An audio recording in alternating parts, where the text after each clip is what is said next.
Hello everybody, and welcome to another video. My name is Jim Pastor-Matis, and today I will be giving you my thoughts around the mandatory military service in Greece. I recently, probably like 9 months ago, I recorded a video around the pros and cons of living in Greece, right? And one of the negatives that I had mentioned was that young men that have built out careers need to leave everything behind and destroy it so they can go serve. And I found the mandatory military service in that regard to be disruptive and not good and negative, actually. So I had a lot of people, well, relatively, let's say, I say a lot of people, but it wasn't really that many. Anyways, I had a few people that actually would come out and say, hey, look, you're anti-military, you don't believe in the military and this and that. That couldn't be further from the truth, right? And so I wanted to record this video to kind of like explain my thoughts and process. Do I think the military should be mandatory? Do I think there's actually benefits to going and stuff like that? So first of all, if you acknowledge the geographic risks and location of Greece,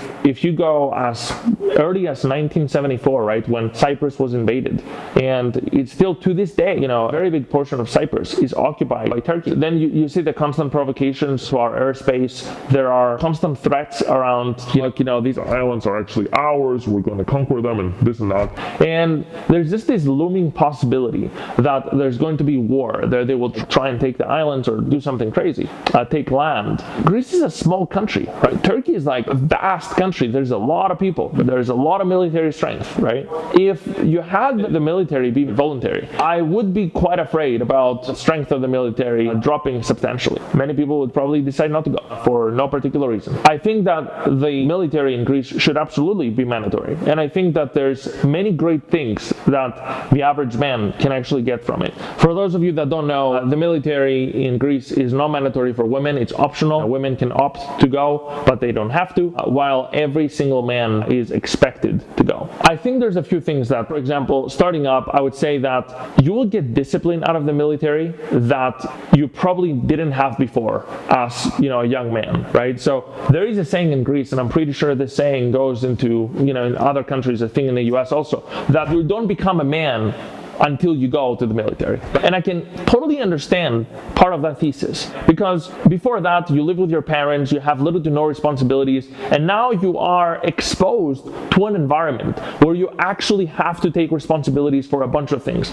let alone not just like a bunch of things. You actually have to take responsibility for your life and other people's lives, for your survival and other people's survival. I see that a lot of people are trying to go to positions that have the least amount of responsibilities, desk jobs and so on, that nothing specialized, so they can have the most amount of breaks and so on and so on. Take it easy. If you go and ask those people after the year they go and spend, because now after the law change, it's 12 months that you have to serve. Hey, look, how was your service? How did you like it? Most of those people will say it was a waste of time, and no wonder. If you went 12 months and you didn't try to go to something specialized so you can become a better version of yourself, so you can start building some unbreakable habits, so you can start building some discipline, of course it's going to be a waste of time. If it was me and I was actually going and I had absolutely no choice, I would go into something specialized. I would opt into something specialized, something that would train me up. There's just so many good things that you can get from it, right? And besides that, there's all these people that you meet. I know many people,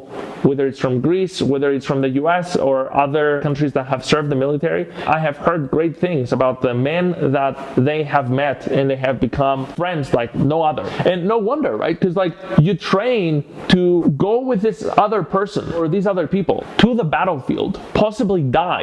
You have to take a bullet for them. You don't take a bullet for a random person, but those people are no longer random. Okay, maybe you didn't know them before, but now that you train together and you train under circumstances, you have this unshakable bond that you can go to the military and totally be able to rely on each other. And I find that to be a very, very beautiful thing, right? This camaraderie, you're not really going to get it anywhere else, right? It's very rare to find that in the real world. And I think the military facilitate that, let's say, right? When you go and you meet these other people there. I think that's great. Discipline, having new responsibilities, having very strict schedules and whatever. I I know that there are programs, they let you out in the forest and you have to survive for X amount of days or whatever. You build skills from them. These are things that will help you in life. These are not things that you just have to necessarily take to the battlefield. These are things that can actually help you grow as a person. So I find all these parts to be great. And honestly, part of me has always been excited about going and serving. But then when you have to make it, it's either serving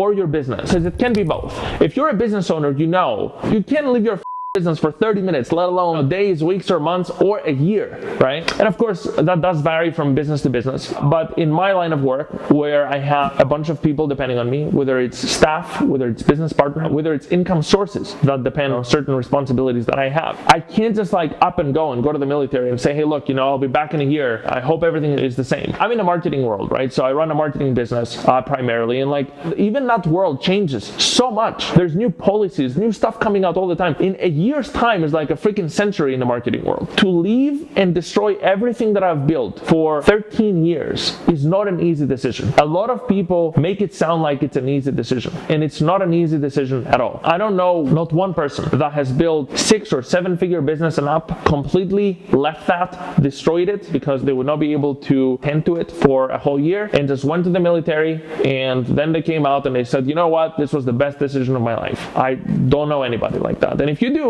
you should definitely leave a comment down below and let me know. If that's you, you should let me know. But I find that a lot of people are filled with patriotism and emotion and not reason. People are not pragmatic. I don't think most people, like there was a person in one of the videos that I had in the comments saying, you shouldn't be this focused in your career. You should definitely go to the military. I'm sitting here thinking, what the f***?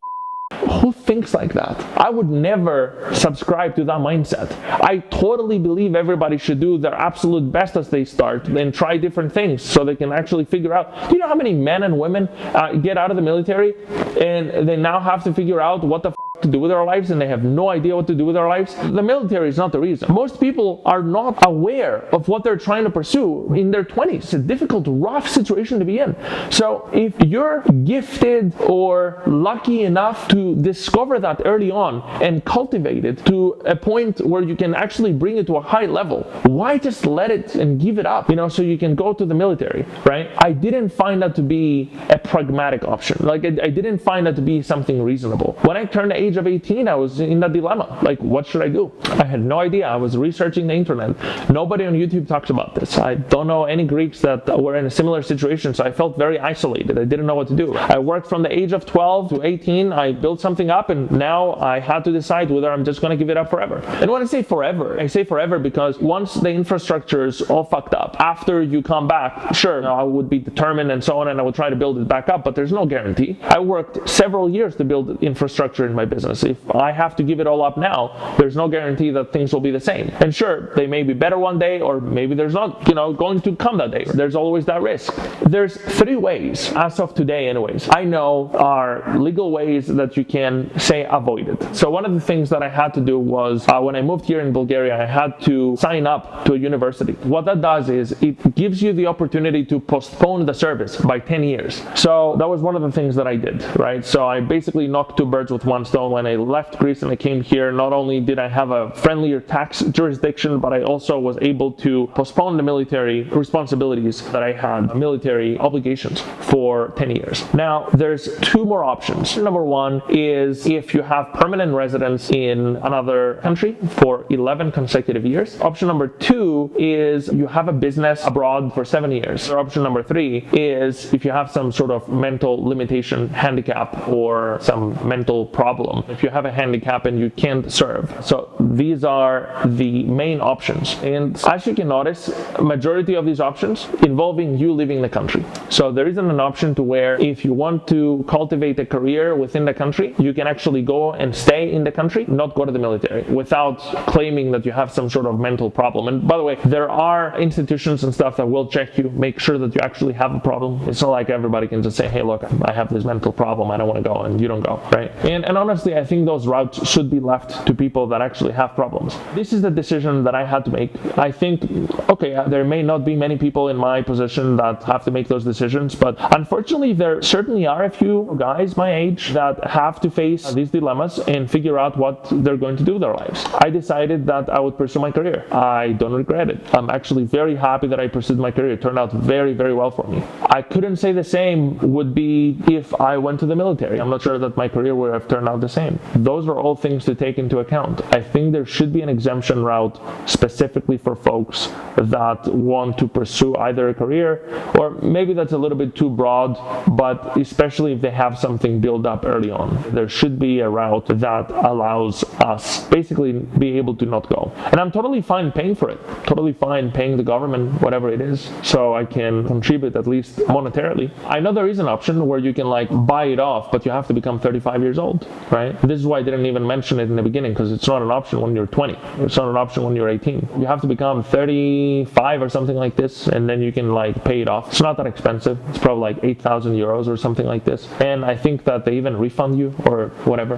There is something like that. There is that option, but I think they still make you serve 1 month. It kind of destroys the whole point of having to pay for it. You know, you still have to serve this 1 month though. Like, can't leave. Like, don't you understand that the point is I can't go, my business needs me. The business doesn't operate by itself. You can't have dozens of staff just running on their own and taking initiatives and hope that after you come out things will be fine. So I find that some people are not very sympathetic, and that's okay. I don't expect everybody to understand. I understand that a lot of people are filled with patriotism and they can't see reason, but I'm shooting this video if I can reach one person that is in a similar situation and just tell you, I understand what you're going through. You have to make some difficult decisions, right? You have to decide whether you will stay in Greece or not stay in Greece. There are more options than 7 years back, I believe. So look them up, start deciding what you're going to do. Anyways, I wanted to just share this with you guys. I don't know if you got value from it or not, but regardless, I would like to know your opinion. Even if you're not from Greece and you're from another country that probably has mandatory military service, I'd like to hear your thoughts. I'd like to hear maybe what your country does in case you have a career. If there is anything, leave a comment down below. Let me know. I will respond to every single one of you, as long as, of course, you keep it respectful and on topic. So that would be all. Make sure to hit the subscribe button. We're at 750 subs. We're trying to get to 1,000. It's very exciting. Your support is giving me so much motivation to produce more of these videos. Really, really appreciate if you can just take a moment and just hit the subscribe button for me. Hit the like button if you like the content. That will be all. I will be seeing you guys in the next video.